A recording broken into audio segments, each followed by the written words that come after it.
Bonjour, bienvenue sur Influence Chrétienne. Alors aujourd'hui, c'est le premier numéro en fait de Pas à Pas pour tous les croyants qui démarrent dans la foi ou pour les non-croyants qui se posent des questions concernant la foi chrétienne et qui veulent en savoir plus avant de pouvoir s'engager. Voilà. Donc on se retrouve juste après ça.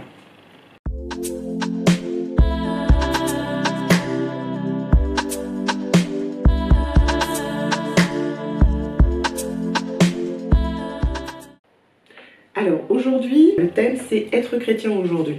Alors déjà, commençons par le commencement. Qu'est-ce que c'est qu'être chrétien? Alors qu'est-ce que nous dit le dictionnaire à ce sujet? Selon le dictionnaire, un chrétien est une personne qui adhère à la religion issue de Jésus-Christ, donc Jésus de Nazareth, le christianisme, et suit son enseignement rapporté par les évangiles.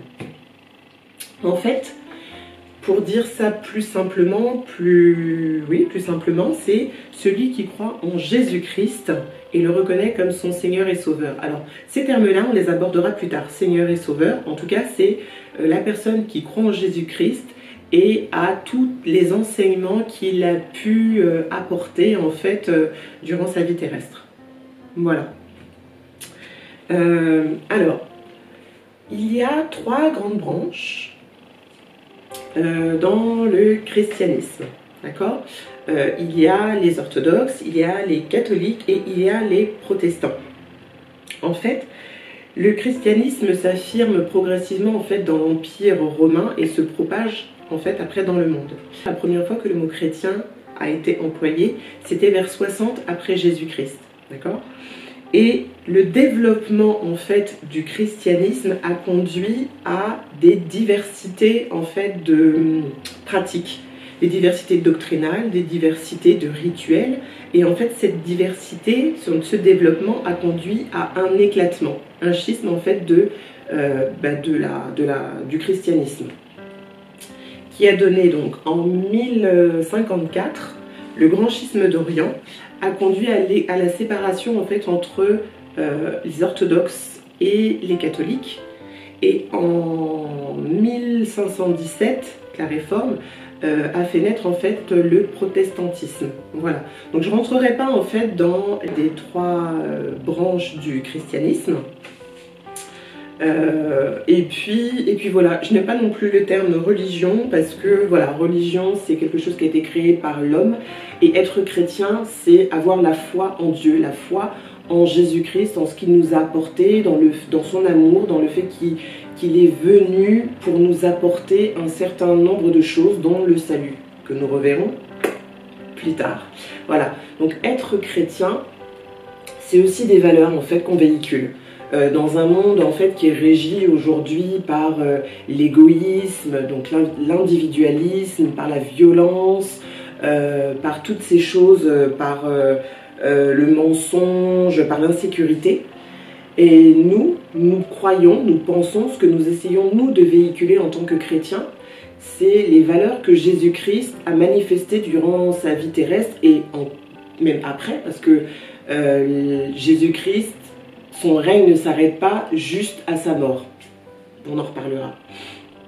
Donc, c'est l'amour, c'est la bonté, c'est l'humilité, c'est la compassion, c'est la générosité. Voilà. Donc, dans un monde où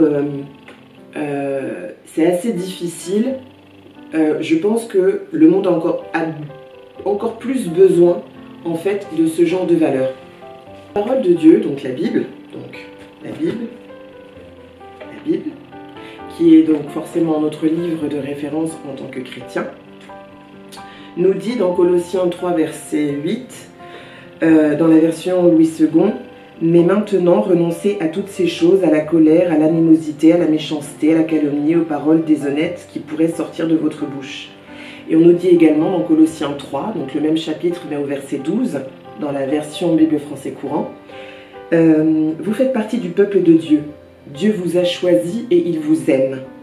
C'est pourquoi vous devez vous revêtir d'affectueuse bonté, de bienveillance, d'humilité, de douceur et de patience. » En fait, si vous êtes là, ce n'est absolument pas par hasard. Dieu vous a choisi, Dieu nous a choisis et Dieu nous a appelés.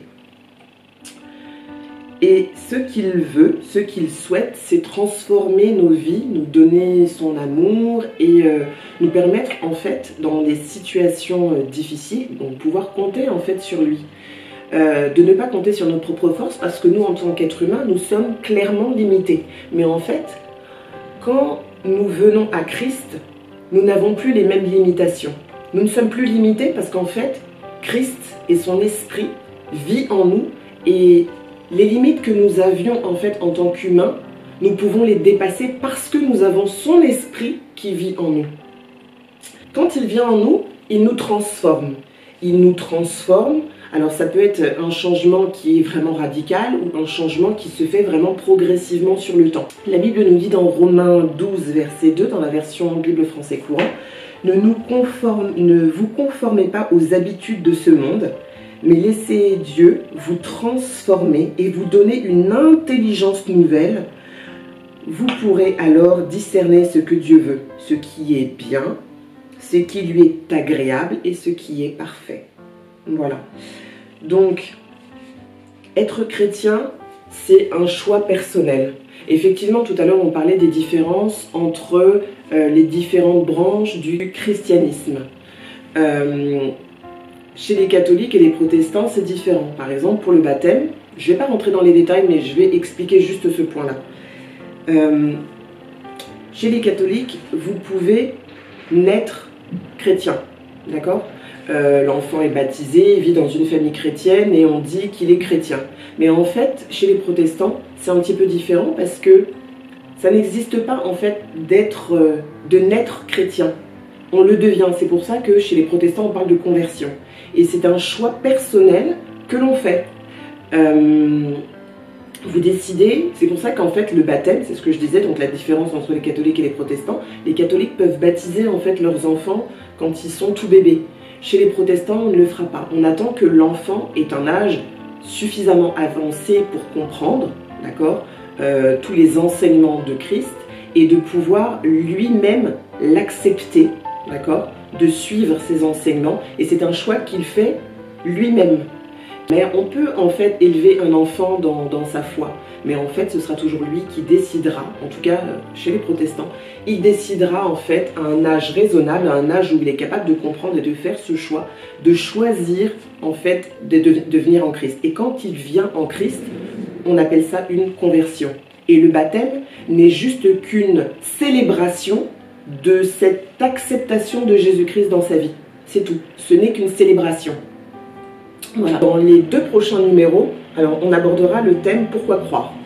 Je le fais en 2 parties parce qu'il y a énormément de choses à dire. Dans la première partie, je vous expliquerai qu'est-ce que la foi. La foi chrétienne, qui est Dieu, donc Dieu le Père, le Fils et le Saint-Esprit. Je vous dirai ce qu'est la Bible. Et dans la deuxième partie, je vous parlerai de ce que Christ a fait pour nous.